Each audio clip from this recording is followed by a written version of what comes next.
Bom, meu nome é Giovana, eu sou analista de comunicação do GIF. Agradeço a presença de todos vocês aqui hoje. E eu queria contar um pouquinho para vocês, bem rapidinho, o quanto esse momento é especial para a gente.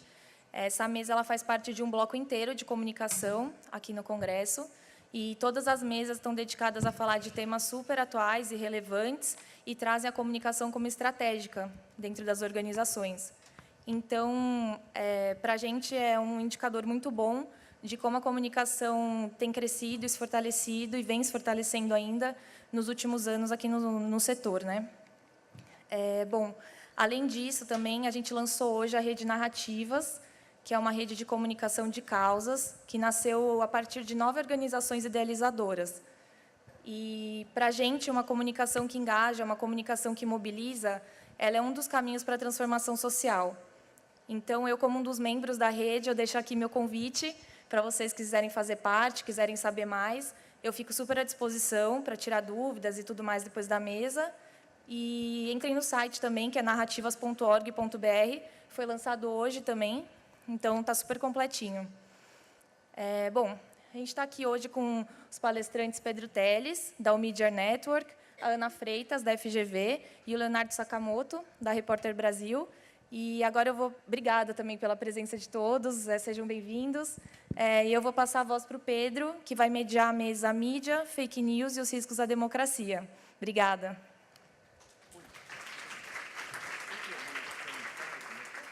Pessoal, obrigado por esperarem a gente. Obrigado ao GIF pelo convite e parabéns pelo lançamento do Narrativas. É fundamental, no contexto que a gente está, olhar cada vez mais para a comunicação, para causas e para os desafios de comunicação que a gente tem.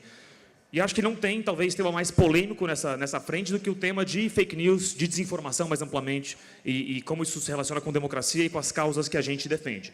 É um privilégio, na verdade, estar numa mesa aqui com a Ana Freitas, que é uma especialista no assunto, especialmente de fake news e bots na internet, está no centro da GV que estuda isso, tem bastante conhecimento sólido e pesquisa em torno do assunto, e com o Sakamoto, um jornalista, diretor da Repórter Brasil, conhecido, imagino, de todos vocês, uma grande voz nesse tipo de debate também.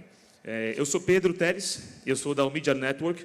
A Omidyar é uma das principais financiadoras no mundo de projetos, iniciativas, organizações na pauta de democracia, participação política e governança.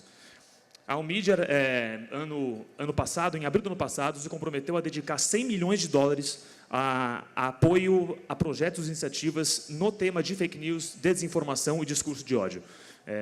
Isso vem muito de uma preocupação, isso estourou no mundo, na verdade, especialmente com a eleição do Trump e com a questão na Inglaterra da saída, voto pelo Brexit, que tem toda a análise de que pode ser influenciado por esse tipo de esforço.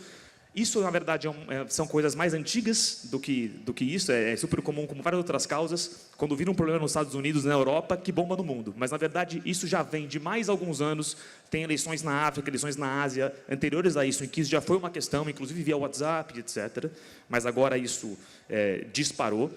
E nós, enquanto mídia, olhando para esse desafio, e já tendo a pauta de mídia como uma pauta prioritária, percebemos 2 focos de preocupação. Você tem um foco de preocupação na discussão de desinformação, que vai além de fake news, na verdade, né? Que é a questão de como é que isso pode ser usado para manipular a democracia, para manipular processos políticos e tudo mais, que, enfim, está latente para todo mundo. E tem uma segunda dimensão do debate, que é uma dimensão de como é que isso pode erodir a confiança da sociedade e de atores uns nos outros, né? Tem um problema de fake news, que é o problema de você enganar pessoas com histórias falsas. Mas tem um segundo problema, talvez ainda mais complexo, que é no mundo onde dominam-se fake news e desinformação, as pessoas deixam de acreditar também no que é verdade. Então, essa é uma outra dimensão igualmente, ou talvez até mais perversa, do que diretamente as fake news. Olhando para isso, fizemos um comprometimento de dedicar bastante recurso a essa causa, assim como várias outras fundações estão fazendo, e assim como encorajo os financiadores que estão aqui a também fazerem. E a gente vai discutir, acho que aqui um pouco, temos 2 especialistas no assunto. Esse é um problema que tem várias camadas e várias dimensões. Você tem uma camada 1, que é a camada de como é que funciona a internet. A internet e assim, o modelo de negócio da internet, por assim dizer, e como funciona os grandes players, os que mais ganharam dinheiro e são dominantes hoje no cenário da internet, basicamente funciona coletando dados seus, vendendo os dados para publicidade, ou para, enfim, qualquer tipo de acesso privilegiado, e ganhando dinheiro em cima disso. Então, toda essa questão de como dados das pessoas são coletados, depois usados para direcionar mensagens para elas, e depois a questão dos robôs e bots, etc., isso está no coração de grandes atores da internet. Então, o problema vai bem fundo e é bem difícil você mudar isso, e essa é uma dimensão da questão. Você tem uma segunda dimensão da questão, que é como é fácil hoje você disseminar conteúdos selecionados para públicos selecionados com baixo escrutínio público. Você tem desde um WhatsApp, e toda a questão de como você vê fake news espalhando loucamente, sem saber de onde veio, para onde foi, e, ao mesmo tempo, isso tem uma interface com o debate de privacidade também, que também é importantíssimo preservar, e como é que a gente contorna isso. Você tem uma questão do que se chama dos dark posts, ou dos anúncios direcionados nas redes sociais, que é o que você pode falar. Por exemplo, eu vou fazer um anúncio aqui que só vai se comunicar com pessoas daquele perfil, que, em sua maioria, né, na média geral, tem uma fragilidade para esse assunto, só que só elas vão ver. O resto do mundo não vai saber que aquele anúncio existiu. E isso, por exemplo, na campanha do Trump aconteceu. Você viu isso acontecendo, inclusive promessas e afirmações contraditórias sendo mostradas para públicos diferentes e ninguém nem ficou sabendo. Então, essa é uma outra dimensão da questão de como você dissemina as informações de uma forma mascarada e sem escrutínio e direcionada para explorar fragilidades psicológicas, sociais, etc., das pessoas. Você tem uma terceira dimensão do problema, que é uma dimensão de um desequilíbrio entre os atores envolvidos em discutir políticas públicas para isso. Então, você tem muitos atores com interesses privados bem poderosos discutindo isso, e está muito mais fraco ainda ao lado da sociedade civil e de atores de ONGs, de movimentos e etc., que também participam das arenas de decisão e debate. Se você olha a importância de fake news e etc., e desinformação nas eleições, é fácil perceber que, para muitos atores políticos, especialmente os que têm mais recurso, é interessante manter fake news acontecendo, porque eleitoralmente pode ser usado e já é usado. Então, como é que o interesse funciona? Assim como se olha para as grandes empresas que, por um lado, o modelo de negócio delas é baseado nisso, mas, por outro, esse modelo está começando a ruir e elas mesmas estão começando a se mexer, mas às vezes sim, às vezes não. Como é que isso acontece? Mas a real é que a gente tem muito menos atores do mundo das ONGs, do mundo dos movimentos, etc., com recursos e com presença no mesmo nível que outros atores envolvidos. Dito tudo isso, ao mesmo tempo, é um assunto super novo. As pesquisas, olhando para a questão de discurso de ódio, de fake news, de desinformação, são pesquisas ainda muito incipientes. Você tem alguns estudos começando a acontecer e mostrando, por exemplo, que fake news se espalham muito mais rapidamente do que notícias verdadeiras. Mas, ao mesmo tempo, também tem estudos mostrando que o número de pessoas que acreditam em fake news pode ser menor do que a gente esperava que fosse. Mas que também, aquelas que acreditam são as que têm menos propensão a depois ir buscar um fact-checking, ir buscar a verdade, em, por exemplo, eleições disputadas ou em temas, né, onde um pequeno número de pessoas pode fazer a diferença. Isso já é o bastante para influenciar resultados e transformações na sociedade. Tudo isso são pesquisas super novas, estão começando a sair agora, é um campo de ciência ainda muito incipiente, então tem um trabalho de pesquisa a ser aprofundado, acho que a Ana pode falar um pouco sobre isso. E, por fim, acho que isso é bem evidente para todos nós que estamos aqui, por isso que estamos numa mesa com tanto interesse. Isso afeta não só as pessoas que estão, e organizações, e movimentos, e inclusive empresas que estão diretamente impactadas pelo debate político ou pelas causas impactadas diretamente, mas uma erosão do campo de debate público é ruim para todos. É ruim para todas as causas. Ela afeta direta ou indiretamente, basicamente, o trabalho de todos nós. E fora os casos de organizações e pessoas que são diretamente afetadas por esforços aí de difamação, de reputação. Sakamoto é uma pessoa que, inclusive, escreveu um livro sobre isso. Paro por aqui, vou passar a bola para o Sakamoto primeiro, para contar um pouquinho da sua visão e experiência. Bem, obrigado, Pedro. Boa noite a todas e todos. Quero pedir desculpa, a culpa do atraso é minha. Questões de saúde, eu sou cardíaco, gente. Como um cara é tão xingado assim, é cardíaco, para você ver, né? Deus não dá asas para a pessoa certa. Poderia botar alguém que tinha um coração bom para ser xingado, né? Não, né? E viva os analistas. Enfim, eu queria começar contando, na verdade, uma história. Em 2015, comecinho de 2015, eu comecei a receber muitos xingamentos de um tipo específico na internet, por conta do meu blog no UOL, por conta da minha atuação na internet de uma maneira geral. Começou a circular que eu estava ganhando R$1 milhão por mês, por ano, dependia da fonte, para defender o PT. eu fiquei muito surpreso e fui procurar a minha conta bancária, né? Vai que eu tinha recebido isso, eu não estava sabendo, né? Partiu Tahiti. E aí o que aconteceu foi que não tinha nenhum dinheiro, não tinha nada na conta bancária, não tinha recurso nenhum. E eu falei assim, puxa, quem é que está espalhando isso? E comecei a ver que um monte de blogueiro, gente que não gostava de mim, começou a compartilhar, e aquela coisa, algo compartilhado sucessivamente na internet se torna uma verdade, uma vez que uma quantidade muito grande de likes é suficiente para gerar credibilidade, para testar a credibilidade. Até que um amigo veio, e aí aconteceu várias coisas. Eu fui cuspido na rua por conta disso. A pessoa baixou o vidro, falou dos milhões que eu levava, gritou, volta para Cuba, filho da puta, básico. E cuspiu. O cuspe passou bem rente, não atingiu, o que prova inequivocamente que paulista não tem mira. Mas eu fui agredido fisicamente, fui derrubado na Avenida Liberdade lá por um grupo de jovens, fui perseguido no supermercado, né? Eu estava até frequentando o mercado à noite, uma senhora me perseguiu, xingou, falou que você pega 1 milhão e 1 milhão e 1 milhão, e eu ouvindo. No final, ela com os olhinhos na cima, sabe, quase tremendo de orgasmo, de ter falado tudo que ela queria falar para mim, respirou, eu falei, agora eu vou falar. Ela arregalou os olhos e falou, não vai falar, eu não quero te ouvir. Eu falei, não, a senhora não está na frente do computador com uma caixa de comentários que pode vomitar o que quiser e depois vai comer gemada na cozinha. A senhora vai ouvir minha posição. Ela fez a única coisa possível, fugiu. E eu fugi atrás dela, eu fui correndo atrás dela. Senhora. Ela desapareceu junto às caixas de leite, que nem o mestre dos magos. Isso se repetiu várias vezes. E aí eu quis descobrir de onde estava vindo isso. E um amigo meu falou, você deu um Google no seu nome recentemente? Não. Na hora que eu dava Google no meu nome, aparecia um anúncio pago. Anúncio pago, né, que aí é a primeira coisa que aparece nas buscas lá. Leonardo Sakamoto mente, indo para um site, que é um site conhecido por difundir desinformação, com uma matéria falsa, dizendo que eu ganhava R$1 milhão. E essa matéria falsa, por sua vez, saía era uma republicação de um outro site que era a origem disso, que até ficou famoso recentemente por conta infelizmente, das fake news que correram à internet após a morte da execução da vereadora Marielle Franco, que a origem foi o Luciano Ayano Ceticismo Político, né? Que foi o site que o Facebook suspendeu depois de ter sido um dos principais publicizadores daquelas mentiras. Eu e os advogados do UOL ficamos 1 ano quebrando sigilo aqui, quebrando sigilo ali, tentando descobrir quem era. Depois passamos a investigação para o que a gente conseguiu para a Folha terminou.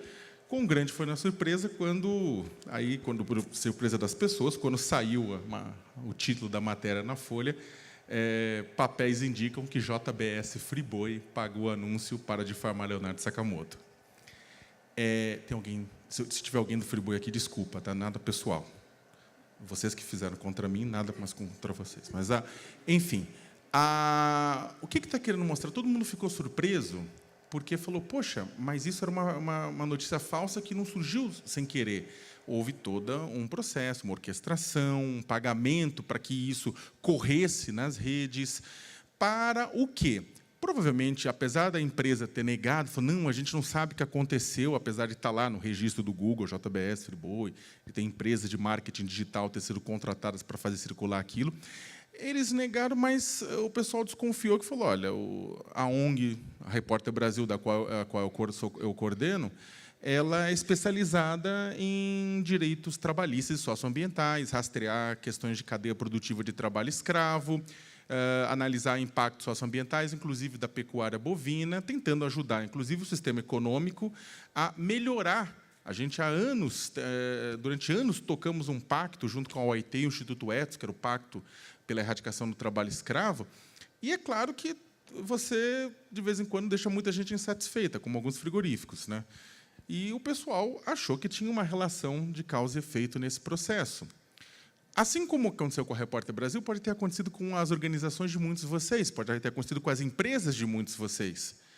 Depois, outros amigos começaram a pesquisar e descobriram que tinha anúncio pago contra eles, contra o trabalho deles, ou que tinha conteúdo que havia sido pensado de forma... mentiras que tinham sido construídas exatamente para criar um problema.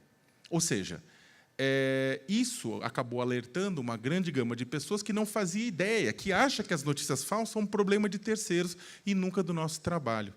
Às vezes, nós achamos que a resistência que enfrentamos aos problemas do dia a dia são causados por azar. Só que, às vezes, o azar é pago, construído e comprado por 1 milhão de visualizações. De uma maneira geral, eu tenho pouco tempo e eu quero só colocar alguns pensamentos para vocês. A gente fala de fake news, mas o problema, na verdade, das notícias falsas em si é pequeno em comparação a um sistema maior. A gente que estuda fake news acaba falando que é um sistema ligado à desinformação, manipulação e hiperpartidarização.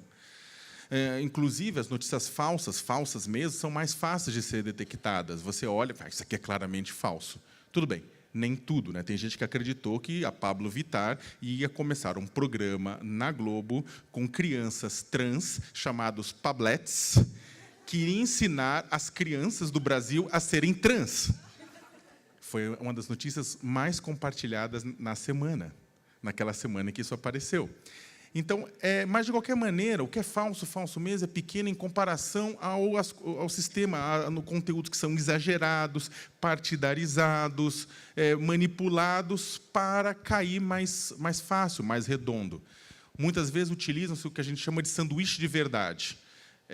Sanduíche de mentira, desculpa. Coloca verdade, verdade, verdade, verdade, 2 mentiras, verdade, verdade, verdade. Você consome tudo como se fosse um delicioso sanduíche, considerando que se tem 8 verdades, aquelas 2 informações que você não conhecia, também você toma um pressuposto de que também são verdade e engole. O grande problema é que a gente não tem uma definição concreta para o fenômeno de fake news, uma definição mundialmente aceita, exatamente porque o fenômeno é visto de formas diferentes, por pessoas diferentes, em lugares diferentes. Mas o que a gente tem é um problema muito grande para combater isso. Por quê? Porque, primeiro, antes de mais nada, a gente tem uma sociedade que não sabe o que é news, quanto mais fake news. As pessoas não sabem a diferenciação de um texto narrativo, uma notícia, uma reportagem, de um texto opinativo, um artigo, uma análise, um editorial. Tanto é que muita gente grita, inclusive economistas, vêm na minha página e falam assim, você está difundindo fake news sobre a reforma da Previdência. Eu falei, não, isso é uma análise, é a minha opinião. Não, isso é fake. Por que é fake? Porque verdade na internet é tudo aquilo com a qual a gente concorda e mentira é tudo aquilo da qual a gente discorda. A gente aplica o nosso viés de confirmação para as coisas e fala, se isso aqui não bate com a minha visão de mundo, então não é verdade. E isso aqui vai de pessoas iletradas até pós-doutorados. O fato é que o Brasil não tem uma educação para o debate. Temos uma educação muito precária no que diz respeito à leitura. Como eu sempre digo, falta amor no mundo, mas falta interpretação de texto, mais ainda. E não temos uma alfabetização midiática. As pessoas não estão preparadas para consumir e compartilhar informação. De repente, as pessoas tiveram acesso a esse aparelhinho do diabo por umas centenas de reais, às vezes até de graça, dependendo do plano que você tem. E esse aparelhinho te deu acesso a um mundo de informação e também uma possibilidade muito grande de leitores e consumidores do que você produzir. Só que não veio com manual. A Samsung, a Apple, ninguém bota um manual junto de como ler e como distribuir notícias, né? Como ser um comunicador responsável. Então, o que acontece é que, se esta falta de informação, essa falta de capacidade de produzir e de entender o processo de produção e recepção de notícias, encontra um ambiente extremamente polarizado, que nem o nosso, é o pedido para dar merda. Porque o problema, gente, não é a tecnologia. A tecnologia nuclear pode ser usada tanto para análises clínicas quanto para uma bomba atômica. Acabou? Você me dá mais um minutinho? Desculpa. Pode ser usado tanto para análises clínicas quanto para bomba atômica. Da mesma forma, a tecnologia pode ser usada para o bem ou para o mal. O grande problema é saber utilizar com conhecimento. Como as pessoas não sabem utilizar com conhecimento, acaba acontecendo isso. Só que uma situação como a nossa, hoje, uma sociedade extremamente polarizada, extremamente dividida, em que as pessoas não ouvem as outras pessoas e em que informação não é vista como subsídio para a construção de significados coletivos, mas como instrumento e armamento de batalha, a gente tem uma situação em que é incontrolável. Não adianta a gente controlar fake news se a população está se matando do ponto de vista simbólico, em que o ódio diz mais alto do que qualquer outra coisa. Por quê? Porque vai dar merda. Vai dar merda. As pessoas não precisam de um tacape para se matar, nem de uma arma. Se quiserem, vão com as mãos. Se quiserem, vão com as mãos. E aí eu queria... eu vou caminhar para o desfecho, tentando colocar uma indagação. É claro que é importante a gente caminhar no sentido de uma regulação das plataformas que hospedam redes sociais. É importante a gente caminhar no sentido de alfabetização digital. É importante a gente caminhar no sentido de melhorar a educação básica de tudo isso. Mas a gente tem que tomar muito cuidado que todos os processos têm que estar de olho para saber se a gente não vai, no meio do caminho, jogar a criança com a água suja do banho. Em outras palavras, é preferível uma sociedade que corra notícia falsa, torto e direito, do que uma sociedade em que o Estado regule o que é verdade e o que é mentira. O Estado não pode chegar e falar, olha, fake news é isso aqui é verdade, isso aqui é mentira. Não, não pode. Porque, a partir do momento que ele fizer isso, a democracia entrou em reta descendente rumo ao inferno. É preferível uma sociedade que a gente seja livre para fazer a discussão e a construção, por mais que leve anos e anos, com relação ao enfrentamento de notícias falsas, do que um Estado em que a gente aprove uma lei, como tentou-se fazer, para decidir o que é verdade e o que não é verdade. Por quê? Porque isso é muito pior e causa muitos outros problemas. Por fim, o direito a livre... o Brasil considera a liberdade de expressão como um direito fundamental, está previsto no artigo 5º, e também nos tratados internacionais como o Brasil assinou, como a Declaração Universal dos Direitos Humanos, proclamada pela Assembleia Geral das Nações Unidas no dia 10 de dezembro de 1948. Mas, ou seja, é um direito humano. As pessoas têm direito a se comunicar, a se expressar, a dar a sua opinião. Agora, a liberdade de expressão é um direito interessante, porque ele não aceita censura prévia. Ou seja, a gente não pode impedir uma pessoa de falar algo antes da pessoa falar algo. Ela não pode punir pela intenção de falar. Se a pessoa quer falar, ela tem o direito de falar. Mas, a partir do momento que falou, a lei também prevê que ela pode ser responsabilizada pelo que falou. E a lei brasileira já prevê isso. Temos artigos que prevêem punição por calúnia, injúria, difamação, entre outros crimes. E isso pode ser aplicado, e a justiça tem que ser aprimorada para que seja mais rápida essa aplicação, ao invés de criar leis específicas para isso. Agora, tentar pedir para simplesmente tirar do ar tudo que é notícia falsa, achando que é possível, a gente vai acabar enxugando gelo.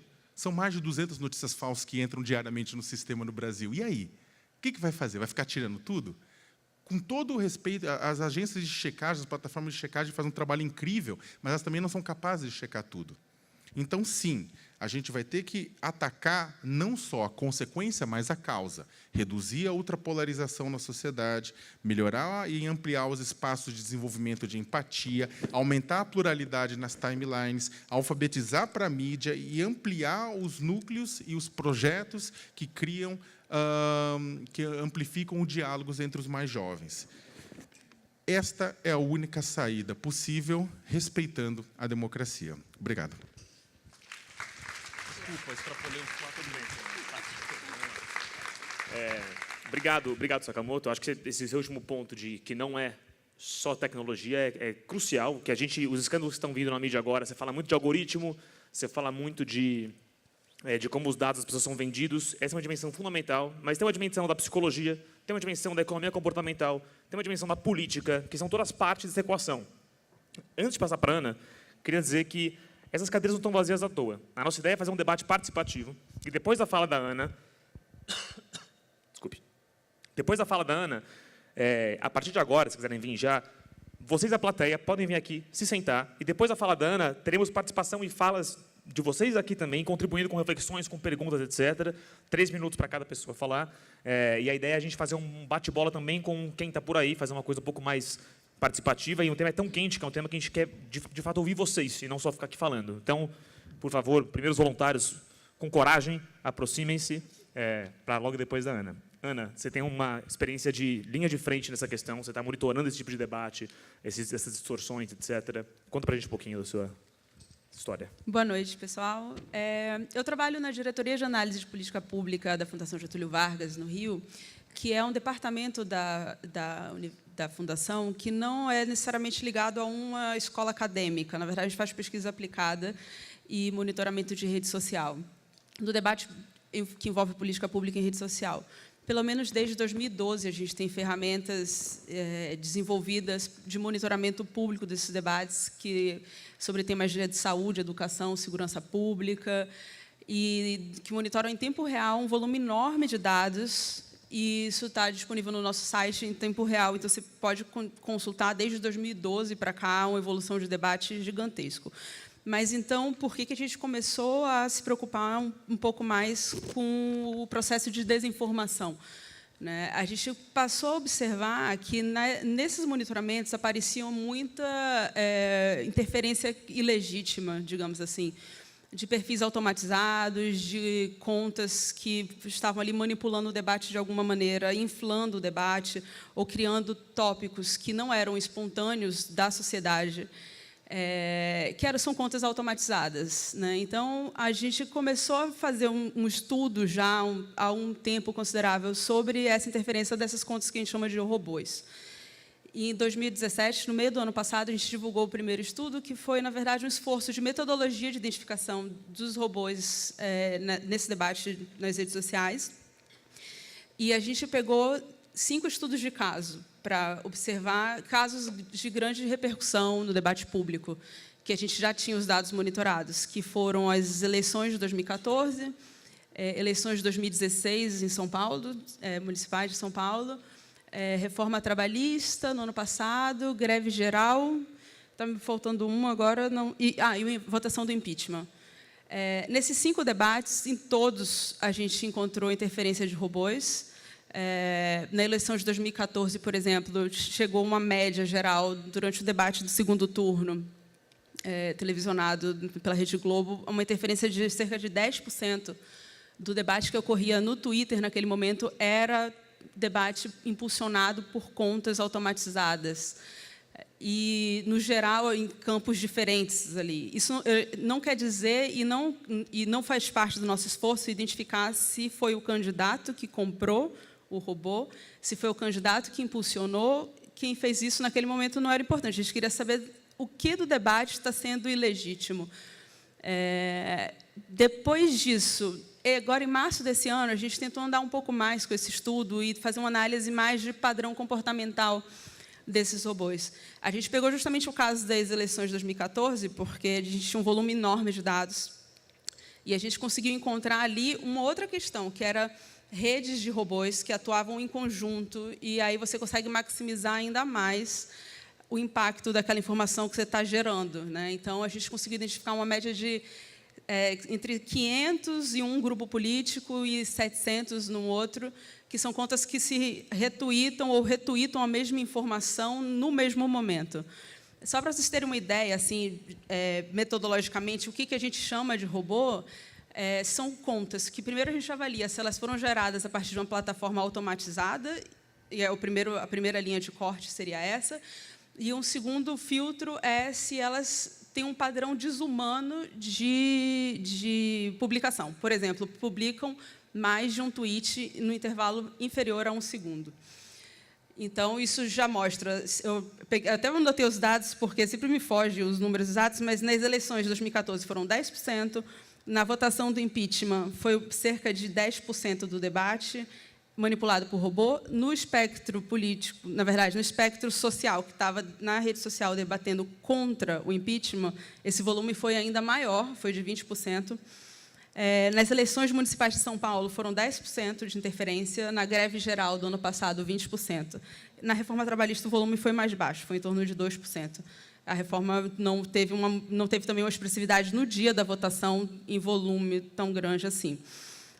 Isso é importante para a gente, por quê? Porque a gente sabe que, se o robô maximiza a informação, se o robô gera trending topics, se o robô cria tópicos que não deveriam estar sendo debatidos ou não estariam sendo debatidos se não fosse por causa dos robôs. E ele se associa à fake news, que é uma outra estratégia que derruba ali a lisura do processo. Essas duas estratégias juntas têm um potencial danoso gigantesco. Então, a gente tem feito esse esforço de observar as interferências ilegítimas para poder, não é para tirá-las do debate, por exemplo, como o Sakamoto disse, mas para a gente ter uma noção mais acadêmica, pelo menos dentro das nossas pesquisas, dentro das nossas análises, do que foi espontaneamente gerado nas redes e o que foi comprado para ser gerado nas redes.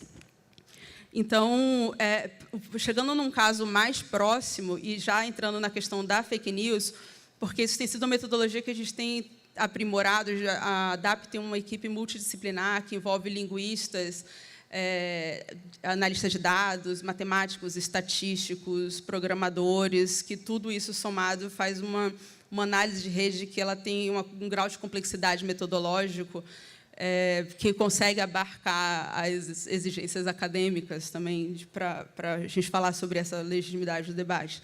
Mas, trazendo para um caso mais recente, que foi o caso Marielle, para a gente foi um caso em que o debate estava evidentemente influenciado por fake news.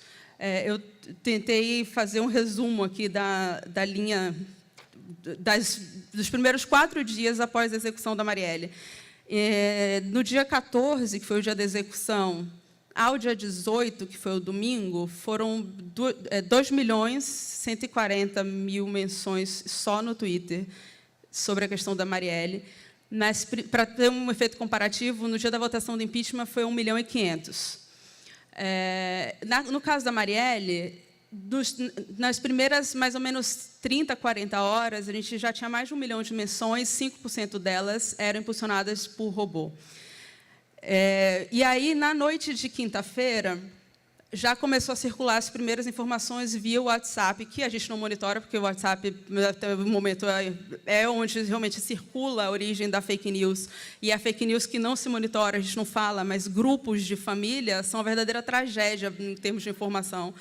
E essa informação, quando ela vem para a rede social, e aí é porque realmente ela ganhou uma dimensão maior. O segundo momento é a rede social, não é o primeiro. O primeiro é áudio que vem de alguém da Fiocruz dizendo que tem um caso de ebola. Aí morreram tantas pessoas na Zona Sul com o caso de febre amarela. Enfim, muito mais difícil de monitorar. O caso Marielle, ele começou a circular via WhatsApp na noite de quinta-feira, ou seja, 24 horas depois da execução. Na sexta-feira, a gente identificou o primeiro Twitter ali por volta, identificado por nós, foi por volta de 10h45 da manhã, que era um tweet que trazia um vídeo com imagens que não eram da Marielle, falavam sobre Comando Vermelho, e o texto dizia que a Marielle tinha sido casada com o Marcinho VP, e etc. Isso foi de manhã. No período da tarde, o deputado tuita a informação, a desembargadora posta no Facebook a informação, ou seja, nas 2 principais redes sociais, a informação começou a circular de forma super intensa. E aí, para a gente, quando a gente olha em volume de menção sobre Marielle, o principal montante já tinha acontecido, tá? O ápice já tinha acontecido, o volume do debate já caiu um pouco. No entanto, começou a ter essa nova avalanche focada na fake news. No dia seguinte, no sábado, de manhã, já começa a aparecer uma curva do debate que é focado no desmentir a fake news, né? E, pela primeira vez, a gente observou que o volume de menções desmentindo a notícia, superou o volume da fake news. Dentro do volume de dados que a gente observou, desses 2 milhões e pouco que eu falei para vocês, 73% rebatia a fake news, enquanto 22% propagava a fake news. No sábado de tarde, o Aos Fatos publicou uma matéria que falava no título, né, não foi casada, não engravidou com 16 anos, etc., etc., teve mais de 1 milhão de acessos. E, quando a gente faz isso, que eu falei para vocês, a linha das menções do caso Marielle separada por o que era difusão da fake news e o que estava desmentindo, é impressionante como a curva é ascendente e a curva do boato começa a arrefecer a partir dali. Então, isso mostra que, na verdade, ali estava, no debate, estava unido. Foi um debate transversal, que foi sociedade civil, foi agência de checadora de informação. Nesse caso específico, eu acho que a imprensa fez um pouco de desserviço, na verdade, no começo, por causa dos títulos. Vou passar só um pouquinho também. Por causa... que zero ali. É o opressor. Por causa dos títulos. E aí vem uma questão que a gente estava falando do consumo da notícia, de que as pessoas, da educação sobre isso. As pessoas leem só o título da informação e, às vezes, o título ele ratifica a mentira. Porque, no caso da Marielle, por exemplo, os títulos eram: Marielle foi casada com ex-traficante, diz desembargadora. Então, você põe na mão, na voz de uma pessoa que tem legitimidade para falar uma acusação que é uma mentira. Quando você lê o texto, a matéria fala que não foi isso que aconteceu, que é uma mentira. Mas a maioria das pessoas só lê o título. Então, acaba que a imprensa contribuiu com a curva de subida do debate sobre a fake news, e não com o desmentir da notícia. E foi um caso que, isso, ressaltando, participação da sociedade civil, das agências checadoras, dos influenciadores, e foi um caso realmente único para a gente até agora no estudo da desinformação. Obrigado, Ana. E agora a gente chega no...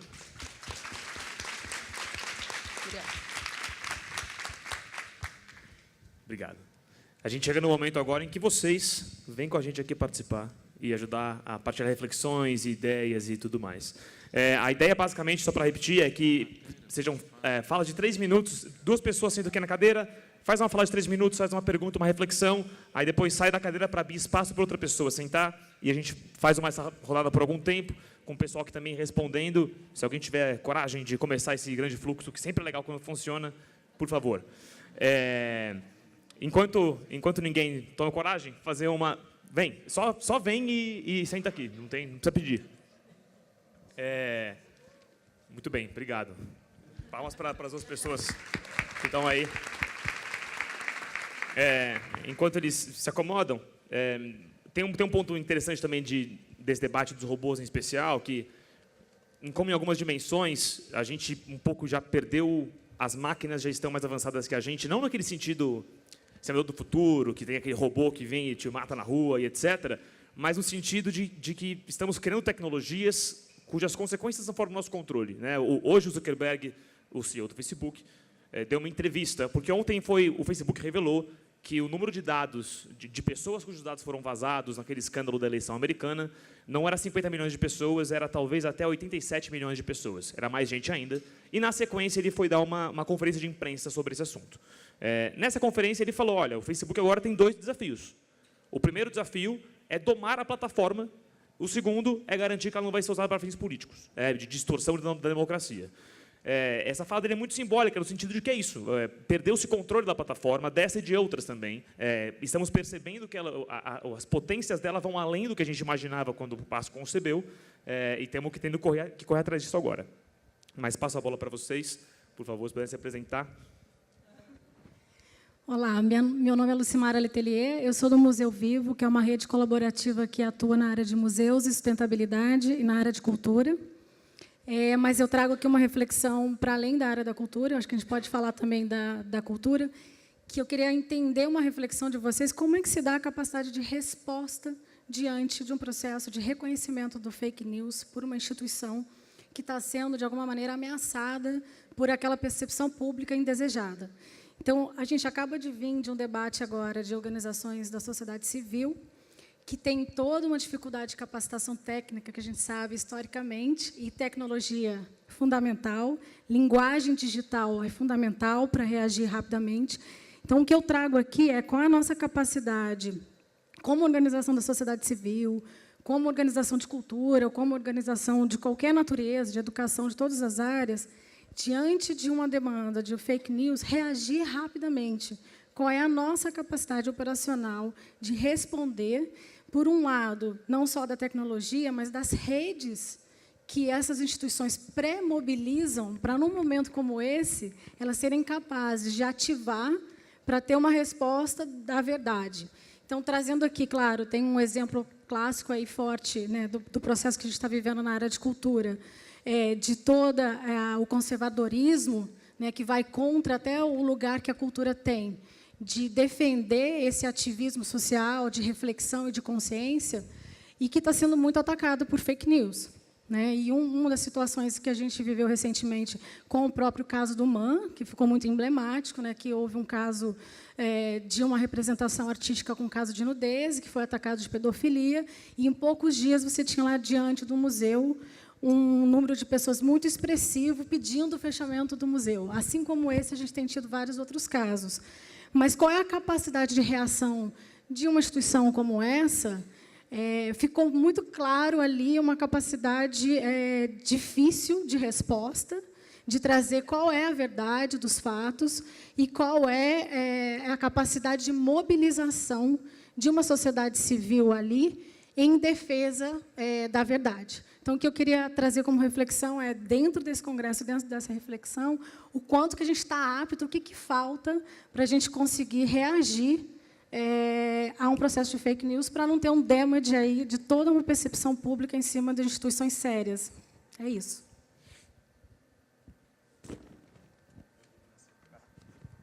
Eu prometo que não vou estourar o tempo, tá? Meu nome é Eduardo Agualuz, eu sou jornalista, educador social, e nesse momento estou num processo também de constituição de uma organização do terceiro setor, voltada mais para a reflexão sobre a questão do aprendizado, de alguma maneira fazer com que a comunicação ela possa se propor também a debater isso. Eu queria só refletir mesmo um pouco em cima do que foi dito e deixar uma provocação no final. Tanto os dados que foram trazidos, como o que o Leonardo mencionou com relação aos outros viés que existem na questão da propagação, não só das notícias falsas, mas, sobretudo, na interpretação delas.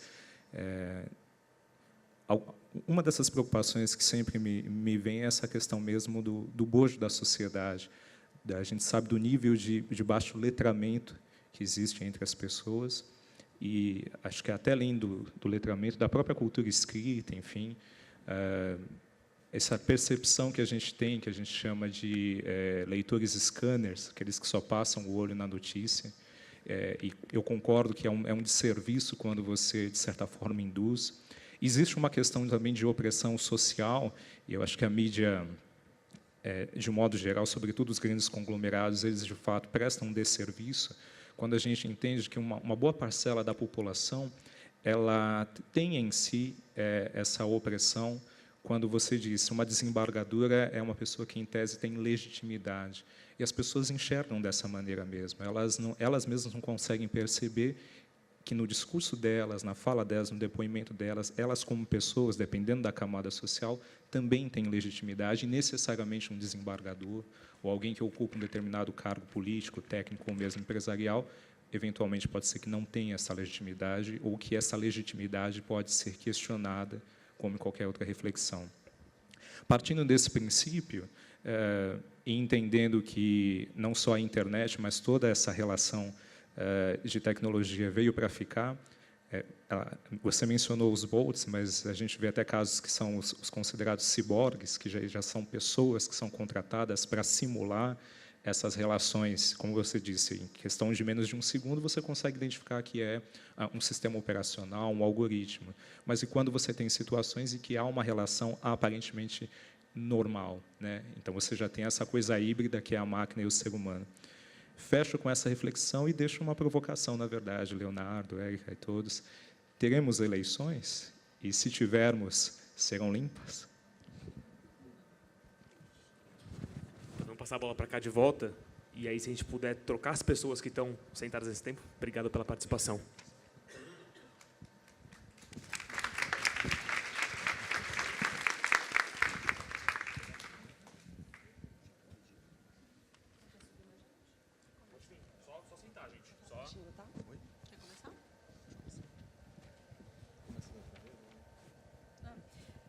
Bom, são reflexões difíceis. Sobre como a instituição pode reagir, realmente essa é a grande questão. Assim, acho que não existe uma fórmula, a gente ainda não sabe. eu acho que o caso Marielle, nesse caso, é um caso extremo, mas ele ensina muita coisa, que é essa questão de quando você lida com um valor transversal, você mobiliza. Então, eu acho que, no caso das instituições, eu acho que, em primeiro lugar, eu acho que é importante que a instituição que já tem uma participação em rede social, se não tem, tenha, porque vai ser por ali que a reação vai sair. E essa participação seja de conquista, ela seja de formação de rede, que ela seja de formação de confiança, porque quando essa instituição é atacada, essa rede naturalmente vai reagir junto. Então, você cria o seu exército que, de certa forma, tenta te salvaguardar de alguma forma. E outra coisa é que a gente não tem muito como prever quando um ataque vai vir, mas seria importante ter um monitoramento constante da sua própria imagem no ambiente virtual, seja ele Twitter, Facebook, Instagram, as redes que a gente tem como monitorar hoje, e isso é feito de formas diversas, internamente ou externamente. Quanto mais cedo esse ataque, essa desinformação surgir, mais fácil vai ser conseguir mobilizar a rede, não necessariamente citando a notícia falsa que está acontecendo, porque, às vezes, isso faz com que retroalimente o que está acontecendo, né? Mas você consegue, de certa forma, manter um debate limpo e atuante e ver até onde isso vai. Eu realmente não saberia dizer, num primeiro momento, quais são as estratégias ideais, mas eu acho que um primeiro passo seria por esse caminho aí. E falando sobre outra fala, que a gente falou dos ciborgues, para a gente é uma questão muito difícil no monitoramento do... Quer dizer, está ficando cada vez mais difícil esse monitoramento que eu falei dos robôs, justamente porque eles tentam imitar o padrão humano e a tecnologia tem ajudado a própria tecnologia a se desenvolver. Então, tem sido numa progressão geométrica mesmo a capacidade de identificação disso. Ainda assim, é falho.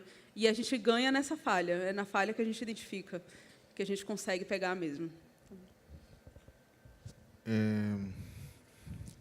Bem, com relação à resposta, eu falo até por mim, eu tenho algumas regras pessoais, dada a quantidade de vezes que eu apanhei. Eu não respondo... Se o perfil ele é insignificante, se você não tem uma leva, uma onda, e é 1 ou 2 perfis insignificantes, pequenos, etc., falando tal coisa, eu seguro a onda. No meu caso, meus perfis no Twitter e no Facebook são grandes, têm bastante seguidores, mas eu evito, ao máximo, responder para quem é significativamente menor do que eu ou para quem não está numa posição social que pode gerar a formação de um conceito negativo sobre mim. Ou seja, segura o ego e vai embora, sabe? Respira fundo, fazendo, sou melhor do que isso, sou melhor do que isso, sou melhor do que isso, vai. Por quê? Porque, se você ficar respondendo, você potencializa uma voz que é significativamente menor do que a sua. Você amplifica. Isso é a técnica deles, é amplificar. Então, não dê comida para os pombos, simplesmente. Agora, quando não forem pombos, mas forem morcegos vampiros, você tem que adotar, se houver um ataque grave, tem uma delegacia especializada em crimes digitais em São Paulo. Você pode ir lá, pode procurar o Ministério Público, fazer uma denúncia, ir na delegacia, tirar o print, fazer um BO, sabe? Começar a partir daí. Né? Se você souber, se a pessoa não for se a pessoa não for, é claro, um bot, né? Se não for um perfil como @angelica32277555, sabe? Aquela coisa que é o número que você fala, é um ovo de avatar, ou seja, é um bot. Então, mas isso aí dá para você fazer. Entre outras coisas, denunciar, procurar ver se a pessoa existe de verdade, constranger junto ao empregador, sempre funciona. Postar isso no LinkedIn da pessoa, veja só. Isso funciona, que é uma maravilha.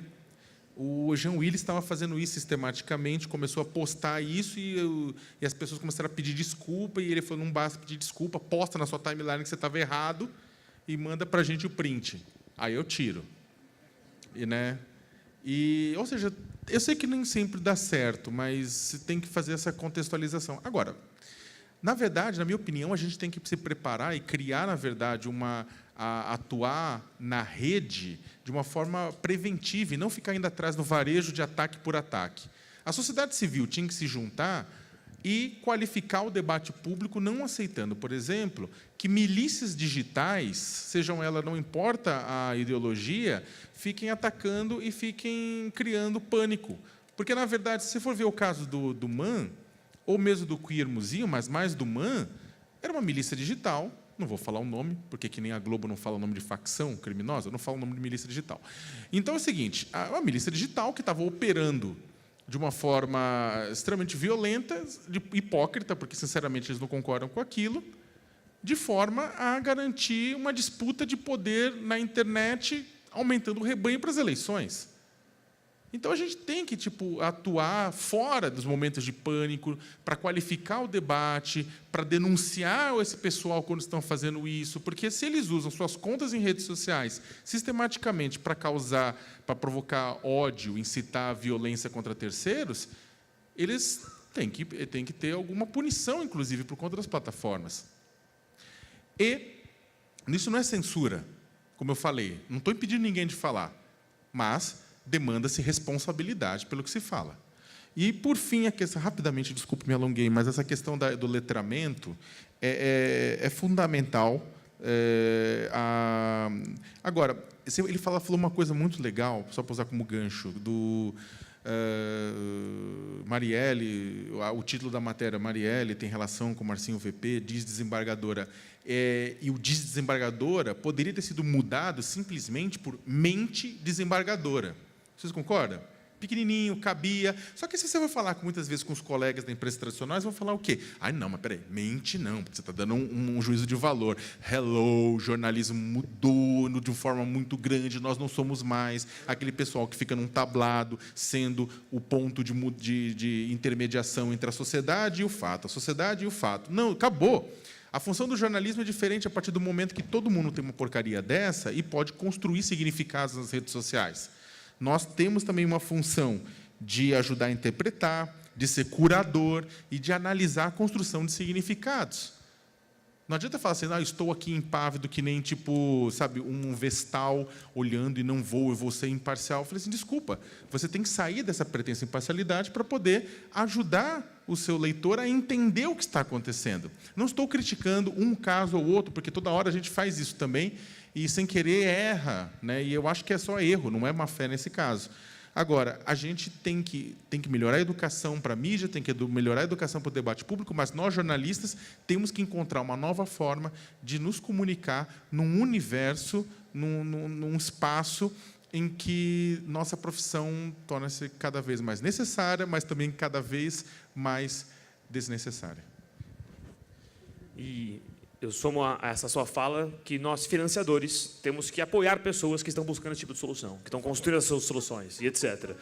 Tem muitas iniciativas. O Brasil, em especial, é um país que tem uma proliferação de boas iniciativas, de pessoas buscando caminhos, seja na via da tecnologia, da pesquisa, do jornalismo. Isso está acontecendo. E falta recurso, falta apoio. O espaço do GIF é um espaço destinado a discutir esse tipo de coisa. Então, somo esse apelo. Passo a bola para a nossa última rodada, na verdade. A gente tem acabado no máximo 8h15, são quase 8 horas já. Mas as falas de vocês, depois umas considerações finais nossas. Legal. Meu nome é Leandro, eu sou diretor editorial da Nova Escola, que publica revistas, os sites para professores. Acho que esse tema é super importante para a gente. Acho que depois de dar algumas informações, eu queria muito pedir também uma ajudinha. A gente, faz algum tempo, tem ficado muito agoniado, né, olhando para os professores e o quanto eles trazem de notícias falsas para a gente, e vem inevitavelmente a questão: como é que eu falo disso com os meus alunos, no melhor dos cenários, e no pior dos cenários, como é que eu lido com os pais dos meus alunos quando eles reagem em relação a fake news na escola. Acho que vocês têm acompanhado, acho que a coisa mais frequente que tem acontecido, que é uma coisa muito forte na educação, é o movimento do Escola Sem Partido, e o quanto isso tem sido pesado, danoso e já tem atrapalhado muito uma profissão, a docência, que já tem todos os desafios que provavelmente vocês conhecem. Diante disso, a gente se uniu, e essa é bem uma experimentação, e nesse sentido do Congresso do GIF, desta mesa, a gente se juntou, né, Nova Escola, Fundação Lehman, que é a nossa mantenedora, com o Instituto Unibanco, a Lana, a Futura e o Facebook, que topou entrar nessa, a gente criou um projeto para esse ano eleitoral chamado Mentira na Educação Não, né, que vai ter o apoio também do Aos Fatos, que é uma grande agência de checagem, contra a mentira no debate eleitoral em educação, que é a área em que a gente atua. Assim. É a primeira vez que a gente vai atuar numa frente tão ampla para combater fake news em educação. A gente não sabe como é que vai ser, eu acho que tem vários desafios. A gente tem um cronograma bem determinado, tem um projeto bem desenhadinho, mas a gente tem aí uma estratégia de tentar entender onde estão acontecendo os fake news em educação e como combatê-los. Assim. Então, a gente está muito aberto para colaboração, para ideias. Se vocês também virem fake news acontecendo em educação, me escrevam, leandro@novaescola.org.br, porque a gente vai checar loucamente e tentar distribuir também pelo WhatsApp, que é onde as tragédias acontecem, né, porque elas são invisíveis. E aí, usando os 30 segundos para pedir ajuda, assim, eu acho que, olhando tanto para a experiência do Sakamoto, quanto da Ana, quanto, enfim, do Teles, que cuidados vocês acham que a gente deveria tomar? Assim? Que armadilhas que tem no caminho quando a gente se propõe a ter uma atitude dessa ou checar uma área específica? Eu não sei. Que cuidados, conselhos vocês teriam para a gente nessa iniciativa? Boa noite, meu nome é Davi. Eu faço parte de um instituto chamado Instituto Veredas, que tem como missão aproximar a gestão pública e a produção de conhecimento, a academia, né, construir uma ponte entre esses dois universos para qualificar a produção de políticas públicas, transformar elas em políticas mais efetivas, eficientes, eficazes. Então, a gente trabalha muito na qualificação técnica da construção de política pública, estratégia de busca de evidências, tradução do conhecimento, para entregar isso para gestores, para políticos, para técnicos da administração pública, para que eles possam construir boas políticas, né? E, eventualmente, acontece, como aconteceu em São Paulo recentemente, casos em que esse processo se dá. Esse processo é raríssimo no Estado. O Estado brasileiro ele costuma construir políticas públicas de forma bastante amadora, intuitiva, baseada muito aí nas impressões dos gestores, nas suas experiências particulares, muito pouco informadas pelo que a literatura tem a dizer, pelo que boas experiências já demonstraram, por um bom diagnóstico da situação, né? Então, é raro isso acontecer, mas, eventualmente, acontece, né? E a gente teve exemplos recentes em que isso aconteceu e as políticas foram destruídas por avalanches de fake news, né? Foram desprestigiadas, foram deslegitimadas por esforços daí politizados, né? E muito partidarizados, para queimar o filme de quem estava tocando a política. O que foi uma lástima, né? Porque é um evento tão raro, de repente acontece e ele é minado por um fator aí posterior de disputa. Então, a pergunta que eu queria fazer para vocês é se vocês já refletiram um pouco sobre como que o Estado pode lidar com esse fenômeno, né? Porque, do ponto de vista individual, é um tipo de reação, mas, do ponto de vista do Estado, é outro universo, né, que está lidando. Então, como que o Estado pode, se proteger, dois, enfrentar esse tipo de desafio para que não se destruam boas iniciativas que, eventualmente, apareçam?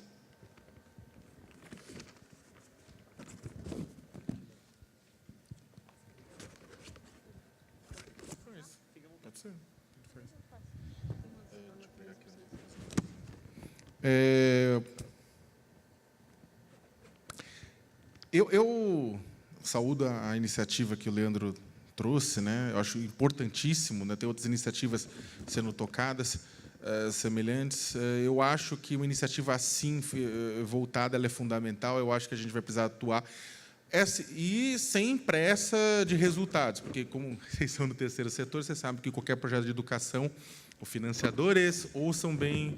Projetos de educação, impactos de curto prazo, difícil, sabe? Impactos longo prazo, médio, longo prazo. Não cobrem da gente muitos impactos de curto prazo. Então, por quê? Porque é difícil, né? Você mostrar o resultado, é um acúmulo, é um processo junto à educação de crianças e jovens. Agora, eu levaria em consideração, uma sugestão é levar em consideração a questão do combate à polarização para as eleições. Porque, eu repito, o fenômeno das notícias falsas, da desinformação em redes digitais é complicadíssimo. Agora, ele pode ser arrefecido se a gente conseguir arrefecer os ânimos da sociedade. Então, por exemplo, para as eleições de 2014, eu tinha feito uma matéria, entrevistado a professora da Unicamp, Thelma Vinha, que tinha sugerido, e falou, olha, os pais deveriam, neste momento, e era uma polarização Dilma e Aécio, que saudade da polarização Dilma e Aécio. Volta a polarização Dilma e Aécio. Pelo amor de Deus. Brincadeira à parte, até porque dessa polarização foi o germe de tudo que está acontecendo agora, mas o que ela sugeriu naquele momento era que as escolas chamassem um pai de aluno que votasse na Dilma, um pai de aluno que votasse no Aécio, uma mãe que votasse na Dilma, uma mãe que votasse no Aécio, para fazer um debate público, mas na sala de aula, com alunos de 8, 9, 10 anos, mas um debate que os dois utilizassem a cordialidade, a educação, em que não quisessem se matar, nem se xingar, nem bater, em que os alunos percebessem que o debate pode ser educado, mesmo no dissenso. E se eles aprenderem desde cedo aquilo por referências, ele pode ser que, no longo prazo, a construção se dê de uma forma diferente. Porque não adianta você chegar para o aluno, não use isso ou não faça aquilo, porque ele tem o acesso ao smartphone e ele sabe usar melhor que você aos 9 anos de idade e você aos 40. E ele sabe onde tem informação e vai na Deep Net, Deep Web, encontra coisa, encomenda drogas, enfim, é o inferno, né? Então, tem que ser, por exemplos, eu acho que tem que incentivar esse tipo de exemplo. E eu acho que tem bons resultados, mas, é claro, não resultados no curtíssimo prazo. E, com relação à questão do Estado, e desculpa, eu não sei se eu entendi bem a pergunta, mas falha minha. Eu acho que é o seguinte, o Estado brasileiro, mais do que se proteger neste exato momento, e aí, independentemente da orientação ideológica, do posicionamento político partidário de cada governo, ou de cada prefeitura, ou de cada lugar, mais do que se proteger, as administrações públicas deveriam parar de promover notícias falsas e de promover ataques. Se você for pegar bem, teve matérias feitas pela Folha de São Paulo mostrando que administrações A ou B foram responsáveis por financiar financiar grupos de milícias digitais que depois fariam ataques a terceiros. Você tem próprios gestores públicos que foram responsáveis por criar ataques junto a jornalistas, assim, que acabaram criando problemas reais para colegas de profissão. Eu acho que, neste exato momento, o pedido que eu faria para todos os gestores públicos com relação à manutenção de um mínimo de dignidade na internet é não façam nada. Sabe? Hands off, sabe? Tipo, não faça nada. Se não fizer nada, já vamos estar num lucro muito grande. E, enquanto isso, governo, Estado, sociedade civil vão ter que sentar e construir políticas específicas para não só o aprimoramento e o aprofundamento da transparência, porque você combate mentira e desinformação com transparência. Então, vamos ter que melhorar as políticas de transparência do Estado. Por exemplo, o Estado brasileiro, apesar de ter uma lei de acesso à informação que tem 7 anos, pouca gente garante essa informação. Ou seja, se o Estado não garante informação, como pedir para ele combater a desinformação? Eu acho que a gente tem muito a caminhar nisso ainda. Posso falar? Bom, pensando sobre os conselhos do Leandro, eu acho que a questão do tempo é muito importante. Assim, eu acho que os resultados demoram a aparecer, principalmente quando você está falando de educação, quando você está falando de família, e vem esse fenômeno que a gente estava falando por alto sobre as bolhas se reproduzem mais via WhatsApp do que via as redes sociais, e essas bolhas que impactam na escola, de maneira geral, em grupos de pais, etc., vêm mais desses grupos que se unem como grupos. Então, dialogam muito pouco com outros grupos, escutam muito pouco. Então, acho que a gente precisa fazer um esforço, nós mesmos, de ouvir também o outro lado, que entra na questão que o que o Sakamoto estava falando sobre um debate pode acontecer entre lados completamente opostos, e as pessoas precisam entender que o debate não termina com um lado convencendo o outro, mas com um lado entendendo o outro lado. E eu acho que isso é um passo mais difícil, eu acho, no desafio para vocês, do que a identificação e educação sobre fake news de forma geral, porque realmente é um processo de educação que o assunto está na pauta. Então, isso vai vir com o tempo. A identificação da importância à informação, à desinformação, ao volume da desinformação ou não, isso daí vai vir caso a caso mesmo. E sobre o Estado, eu concordo que o que o Estado... e, nesse caso, eu acho que é um fazer, sim, e não se omitir, na questão da transparência.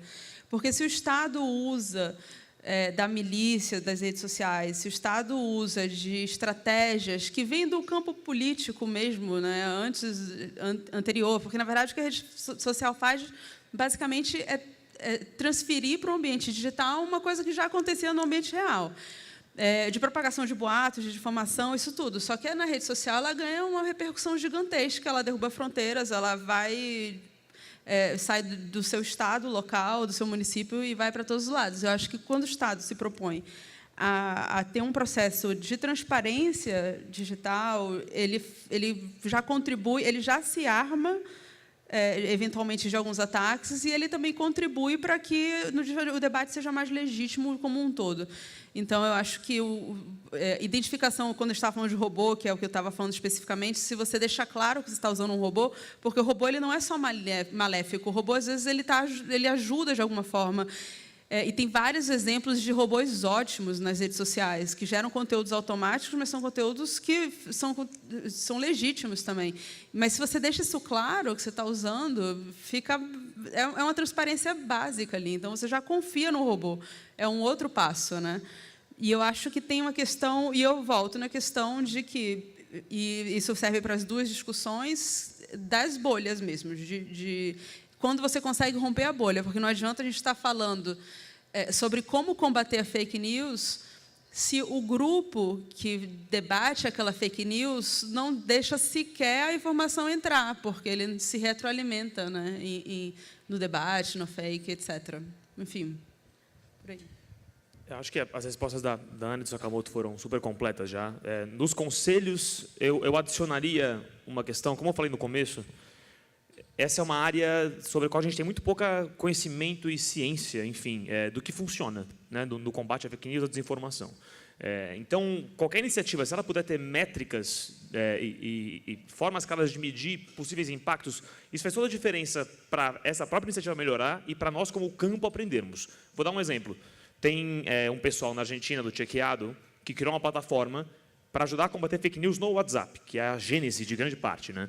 Então, funciona assim. Se você recebe algo que parece fake news no WhatsApp, você manda um print para eles. Eles têm um número do WhatsApp, um site, etc. Eles checam aquele fato, te mandam de volta, te pedem para colocar no mesmo grupo onde chegou aquela notícia, pedem para divulgar aquela informação, né, o fato checado, e depois para compartilhar com eles de novo como é que foi a reação, como é que o pessoal... E eles vão...